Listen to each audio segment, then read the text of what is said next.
قدیر کبھی اس ظلم کا ساتھ نہیں دے گا. ماں کا ساتھ نہیں دے گا. ماں میں نہیں کہہ رہا, نہ ماں نہ بہن, کوئی تذکرہ نہ کریں آپ. اس وقت اسے ایک فیصلہ کرنا ہے سب سے پہلے کہ وہ ماں اور بہنوں کے ساتھ ہے یا مظلوم بیوی کے ساتھ ہے, بیوی کے قتل کے ساتھ ہے. کس کے ساتھ ہے؟ اگر وہ بیوی کے قتل کے ساتھ ہے تو بیوی کے سپورٹ میں ہے, بیوی پہ ہونے والے ظلم کو واشگاف کرنا چاہتا ہے, اس کی پیروی کرنا چاہتا ہے. تو ایک بات. دوسرا پہلو کہ ماں اور بہنوں کو بچانا چاہتا ہے. دو پہلو. لیکن اس کا دوسرا رخ دیکھیں, ایک نقطہ اور دیکھیں.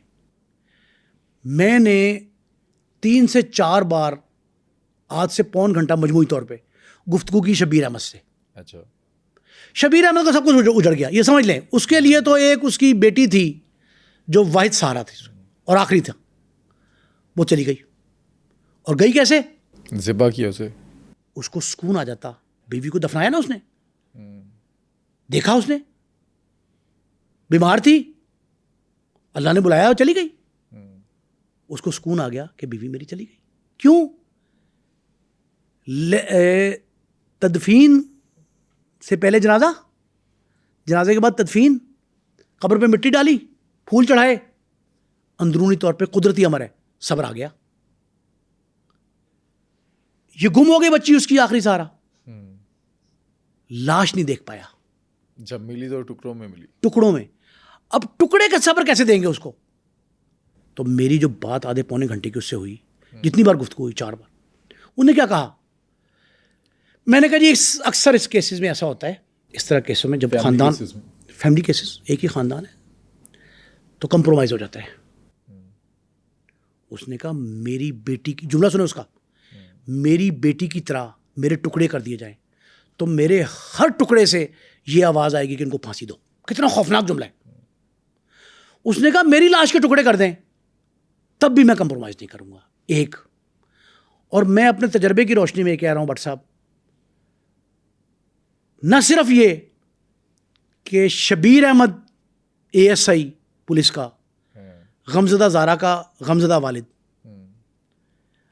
اگر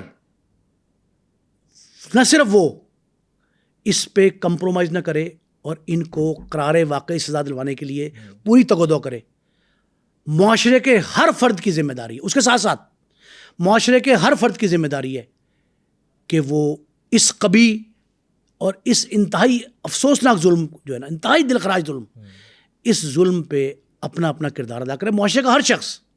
دیکھیں میں نے آپ سے کہا نا کہ یہ سوسائٹی کا ڈائلما ہے کہ بہو اور ساس کی لڑائی ہوتی. آپ پہلے بیٹی بنا کے لاتے ہیں اسے گھر میں, پھر برداشت نہیں ہوتی. پھر برداشت نہیں ہوتی. جب وہ آپ کے لیے ناقابل برداشت ہوتی ہے, رکاوٹ سمجھتے ہیں آپ اس کو, تو وہ ایک حد ہے کہ آپ اس حد تک جائیں. آپ اسے صفاقی سے قتل کریں, ذبح کریں, ٹکڑے کریں, لاش بہائیں. تو میرا خیال ہے کہ اس معاشرتی المیے کے خلاف ہم سب کو آواز بلند کرنی چاہیے. معاشرے کے ہر فرد کی ذمہ داری ہے کہ وہ کسی نہ کسی طور, کہیں نہ کہیں, جہاں کہیں اس ظلم کے خلاف. دیکھیں آپ کسی ظلم پہ خاموش رہیں تو ظالم کی امداد کر رہے ہیں نا, ایسی ہے تو ظالم کی امداد تو نہ کریں, مظلوم کا ساتھ دیں. اس وقت شبیر احمد مظلوم ہے واقعاتی شہادتوں کے مطابق, اس تھانے کے مطابق. اس کی ہر طرح امداد کرنی چاہیے. میں نے اسے آفر کی, میں نے کہا میڈیا جو ہے نا, وہ اس نے کہا کہ میڈیا کا بڑا پازیٹیو رول ہے. میں نے کہا ہر شخص میڈیا کا آپ کا ساتھ دے گا کہ آپ کے ساتھ ظلم ہوا ہے. دیکھیں اگر آپ یہ چاہتے ہیں کہ کل کوئی اور زارا اس طرح ٹکڑوں میں نہ بٹے اور کوئی اور ساس جو ہے وہ اپنی بہو کے ساتھ ایسا سلوک نہ کرے, تو ہر شخص کو یہاں کھڑا ہونا ہے, اس سانحہ کے ساتھ کھڑا ہونے. دیکھیں یہ جو علاقہ ہے نا, سانحہ سیالکوٹ, میں نے کہا سانحہ ڈسکا ہے, سانحہ سیالکوٹ 2 بھائی ہوئے تھے, اس پہ ہم علیحدہ پروگرام انشاءاللہ کریں گے. بٹ صاحب جیل میں کو ہو گیا تھا, 5-6 ججز, 5-6 قیدی حوالات تھی, ڈپٹی سپرنٹ جیل, یہ سارے شہید ہوئے تھے.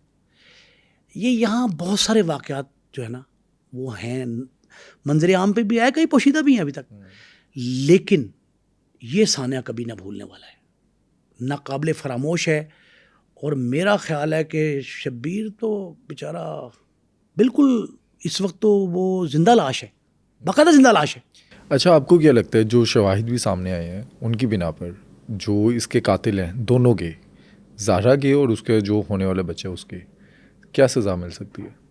بٹ صاحب پہلے تو میں نے آپ سے کہا کہ جس طرح یہ اغوا کی جو ایف آئی آر درج ہوئی، پھر ایجاد ہوئی اور 302 کی ہوئی جب لاش مل گئی، اسی طرح اس میں دہشت گردی کا عنصر شامل ہے. پوری دنیا میں دہشت پھیل گئی ہے اس واقعے سے. پاکستان کی اہل اسلام کی توہین ہوئی ہے لندن کے اس سارا شریف کیس میں اور ڈسکے کے اس زارا میں. زارا اور سارا کے دونوں کیس جو ہے نا وہ پاکستان کی اور مسلمانوں کی بدنامی کا باعث بنے.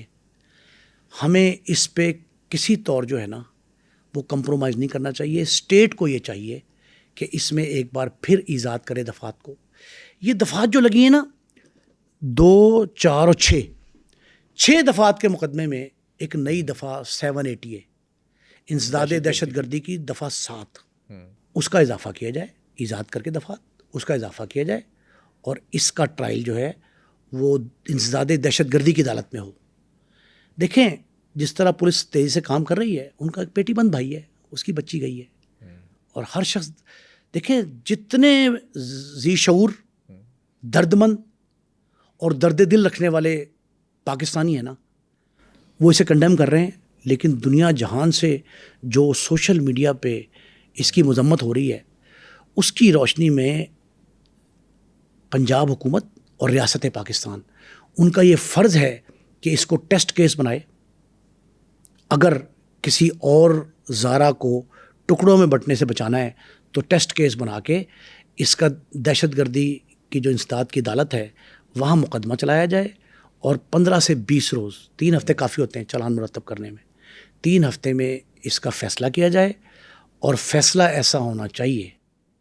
دیکھیں عجیب سی بات ہے، میں نے پولیس والوں سے سوال کیا تفتیشیوں سے کہ کیا وہ خواتین نادم ہیں اپنے ایکٹ پر؟ وہ کہتے نہیں. اچھا، کوئی شرمندہ انہوں نے کہا دے آر جسٹ نارمل. یہ جملہ کہا ہے اس نے مجھے کہ نارمل ہے. مانی کیسے؟ آسانی سے مان گئی تھی، اعتراف کر لیا تھا. دیکھیں وہ کرمنل نہیں ہے، مطلب اگر کرمنل ہارڈڈ کرمنل ہو تو 3 دن میں مانے گا، 4 دن میں، یہ 3 گھنٹے میں مان گئی. بس اتنا ہی فرق ہے. پولیس نے تشدد کیا؟ دیکھیں یہ پولیس نہ تو ہمیں بتائے گی اور نہ ہی تشدد کے بغیر مانی ہوں گی. مطلب بادیوں نظر میں یہ تشدد ہوا. بلکہ میں ایک اور بتاؤں، ایک مجھے تفتیشی پولیس، پرانے تفتیشی پولیس ریٹائرڈ افسر، اس سے میں نے کہا جی اس کیس، اس طرح کیس کوئی، انہوں نے کہا نہیں بس وہی کیس جو آپ بتاتے ہیں مناوا والا، سانحہ مناوا، وہ ایک واقعہ ہے جس میں ہوا ہے غیرت کے نام پہ، لیکن 3-4 ٹکڑے. اچھا، ان قاتلوں کا کیا بنا تھا؟ سزا ملی ان کو؟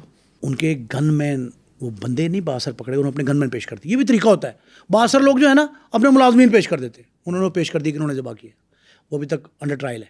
سزا ایک دفعہ ہوئی ہے سیشن کورٹ سے، ہائی کورٹ گیا، اب سپریم کورٹ میں. لیکن اس کے بعد ہٹ کے ایک بات سنیں، میں نے اس تفتیشی افسر سے پوچھا، میں نے کہا چوہدری صاحب یہ بتائیں کہ آپ نے اس طرح کا کیس، انہوں نے کہا میں نے سنا کوئی نہیں. دہشت گردی عدالت میں اگر جا کے، دیکھیں اینٹی اسٹیٹ ہے نا، دہشت گردی عدالت میں جا کے ہم اس کا پراپر چلان پیش کریں، ساری واقعاتی شہادتیں اور جو گواہان ہیں وہ پراپرلی پیش کیے جائیں، تو یہ قابل تعزیر ہے، قابل سزا ہے. میں نے کہا اس میں کمپرومائز کا عنصر ہے. کہتا ہے کمپرومائز کا عنصر لوکل عدالت تک تو ہو سکتا ہے، سیشن کورٹ تک، لیکن اس میں دہشت جس طرح پھیلی ہے نا، پوری سوسائٹی جو ہے وہ دہشت زدہ ہے اس وقت اس کیس پہ، اور لوگ کانوں کے ہاتھ، باقاعدہ کانوں کا ہاتھ لگا رہے ہیں. انہوں نے کہا جی میرا مشورہ تو یہی ہے، آپ صحیح کہہ رہے ہیں، یہ مطالبہ کرنا چاہیے ہمیں کہ اس کو دہشت گردی کی انسداد کی عدالت میں پیش کریں اور وہاں اس کا فیصلہ ہو. اور اگر یہ کمپرومائز کر بھی لیں تو اسٹیٹ یہ پریشر ڈال کے، اصرار کر کے اس کیس کا ٹرائل کروا لے.